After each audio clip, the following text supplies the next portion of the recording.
Greetings. Today we continue our study of the book of 1 Peter.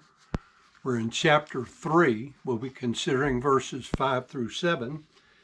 And this is the mutual submission clause part 2. 1 Peter 3:5 says, "For after this manner in the old time the holy women also, who trusted in God, adorned themselves, being in subjection to their own husbands. Even as Sarah obeyed Abraham, calling him Lord, whose daughters ye are, as long as you do well, and are not afraid with any amazement. Likewise, ye husbands, dwell with them according to knowledge, giving honor unto the wife as unto the weaker vessel, and as being heirs together of the grace of life, that your prayers be not hindered." In the mutual submission clause part 1, we dealt with the wife's role in trying to win an unsaved husband to Christ by being submissive in God's commandments to her own husband. The emphasis was upon the internal beauty of a meek and quiet spirit, which follows the example of Jesus Christ. The world system emphasizes the externals of beauty. The examples given are plaited or hair, golden jewelry, and outer clothing.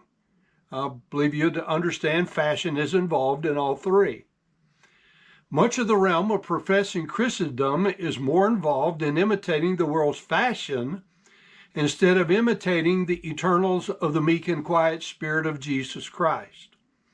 Now we will be given a biblical example worthy of imitation of a godly wife submitting to her husband, then an admonition to the husbands concerning mutual submission. 1 Peter 3:5 literally says, "For once in this manner, even the sanctified wives, the ones hoping upon the God, they were adorning themselves, being in proper order to their own particular or unique husbands." Any wife who is in submission to her own husband should do so because she believes this is God's will for her life, and that he will reward her for honoring and obeying him. 1 Peter 3:5 is phrased in such a way as to indicate that the submission itself is an adornment demonstrating the meek and quiet spirit from 1 Peter chapter 3 and verse 4. In the context of 1 Peter chapter 3 verses 1 through 5, this obligation for submission does not change the status of the husband being a good one or being a froward one. Of course, the biblical instructions indicate that the ideal circumstance would be for both the husband and the wife to be believers before the marriage begins. However, not every marriage is so conceived, and therefore, more and more, we find many different scenarios where one partner is a believer and the other is not.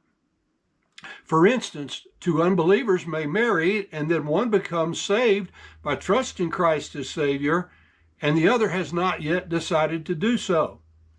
And then there is the classic case where a believer begins dating an unbeliever, and then contrary to scriptural mandate, often parental objections, and otherwise counsel, they marry the unbeliever anyway, hoping to win them over. Much history reveals that more often than not, the believer becomes adversely affected for evil by the unbeliever more than the other way around. Therefore, much prayer should be involved before deciding with whom you will mutually submit for your life.